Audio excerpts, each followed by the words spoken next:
صباح الخير. هنعمل النهاردة خبز الباجيت أو عيش الباجيت. النوع ده من العيش بيبقى كراست من بره وطري من جوه ومليان فراغات وطعمه لذيذ جدا، وهو بيتباع غالي جدا، بس هنعمله في البيت وكمان هعمله بالخميرة الطبيعية. أنا عاملة الخميرة الطبيعية عندي في التلاجة، موجودة معايا متواجدة معايا، بعمل بيها كل حاجة، وهنزل فيديو بطريقة الخميرة الطبيعية بإذن الله. أنا طلعت الخميرة الطبيعية من التلاجة وبقلبها، وهاخد منها مقدار عبوة زبادي مثلا أو مقدار فنجان، وبحطه في بولة بالشكل ده، ومعلقتين سكر كبار، وربع كوباية مية فترة، و3 معالق كبار دقيق، وبقلبهم وأمزجهم مع بعض بالشكل ده، وبغطيها واسيبها على جنب. زي ما احنا شايفين 3 معالق دقيق كبار. دي الخميرة يا جماعة اللي أنا خدت منها جزء. لما باخد منها جزء وهي متواجدة معايا وعايشة معايا في التلاجة، لازم أعوضها بدل اللي أنا خدته علشان تبقى حية صاحية، إيه، وتعيش معايا فترة كبيرة. حطيت معلقتين دقيق كبار ومعلقتين مية بدل اللي أنا خدتهم. لازم أديها غذاء علشان ده كائن حي، لازم تبقى متواجدة وعايشة معايا، لازم أديها الغذاء بتاعها مية ودقيق. خدت الخميرة الطبيعية بقى وغطيتها وسبتها تخمر زي ما هي عايزة، تاخد يوم، تاخد نص يوم، تاخد ساعتين، زي ما تاخد، المهم تبقى تخمر معايا بالشكل ده. وبحط عليها 400 جرام دقيق أو 3 كوبايات ونص دقيق وكوباية مية، وكمان رشة ملح صغيرة. أنا بحط المية بالتدريج شوية بشوية. العجينة دي بتبقى طرية جدا، طرية وملزقة، يعني أنا مش هعجنها بإيدي، خلاص هي زي ما انتوا شايفين ملزقة جدا. هو العيش ده بيبقى العجينة بتاعته كده. ولما لميت العجينة بالشكل ده بسيبها تخمر. دي كده بعد أما خمرت، هي خدت مني تقريبا 3 ساعات، أو زي ما تاخد يا جماعة، زي المهم تبقى خمران. وبأدهن أو أرش المكان أو السطح اللي هحط فيه العجينة بالدقيق عشان ما يلزقش، لأن هي عارفين إن هي عجينة بتلزق. وأفضيها على السطح اللي هقسمه فيها.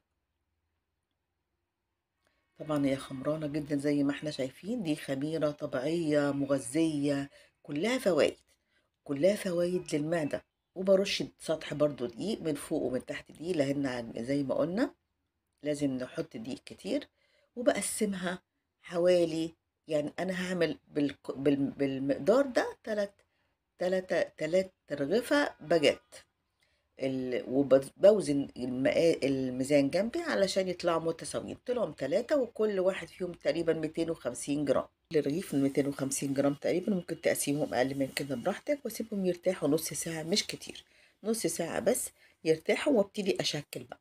باخد قطعة الرغيف، بفردها، احط عليها دي وافردها بالشكل ده مش كتير، أتني وأضم بصوابعي، أتني وأقفل بصوابعي لحد ما أوصل لآخر حتة. أبتدي أقفلها زي ما احنا شايفين كده، أقفلها كويس قوي وأضمها على بعض، وابتدي أبرم بالمقاس الرغيف اللي أنا عايزاه، وأحط في الصينية. الصينية عندي مش بتلزق، وهي كلها دقيق، فمش هتلزق خالص. نبتدي نحط في الصينية، ولا هتهنا ولا حاجة خالص، هي مش هتلزق.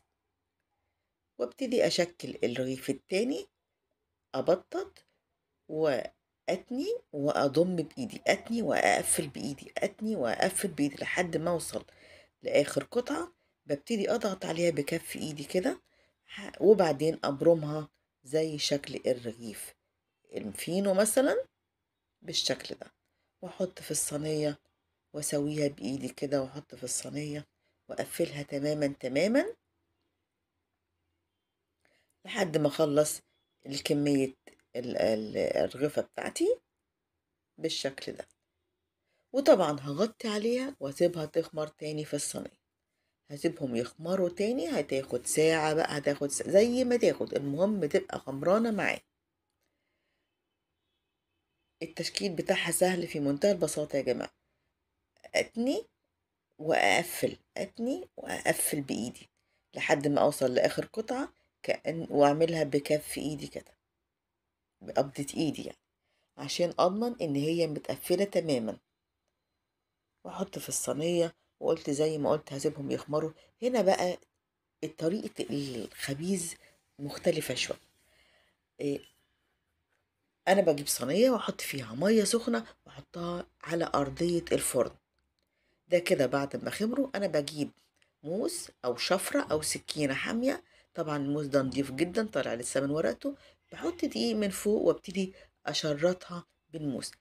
ده بيخليها اولا هي ما ينفخش في الفرن، وبنفس الوقت بيديني وقت. ده شكل بيديني شكل. ده شكل عيش الباجيت بيبقى بالشكل ده، كأنه متضفر من فوق. هو مش متضفر، احنا عاملينه بشرايط بموس او سكينة حامية عندي. طريقة التسوية بتاعته بنحطه في الرف الأوسط على درجة حرارة مش أقل من 200 درجة مئوية.